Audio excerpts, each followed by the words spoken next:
rin ang nakakalipas nang ayanunsyo ni Chris Bernal sa publiko ang kanyang pagbubuntis sa anak niyang panganay.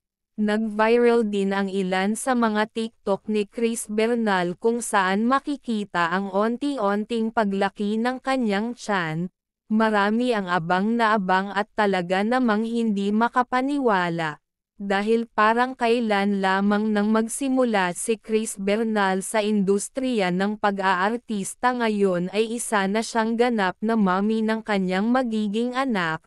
Kailan lamang ay inanunsyo nito sa publiko ang kanyang panganganak at ang pag-welcome nito sa kanyang anak sa mundo.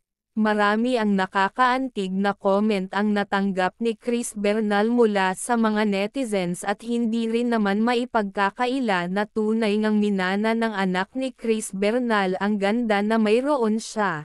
Dinumog at pinuro ng magagandang comment ang pinost nito sa Facebook. Congratulations Chris Bernal!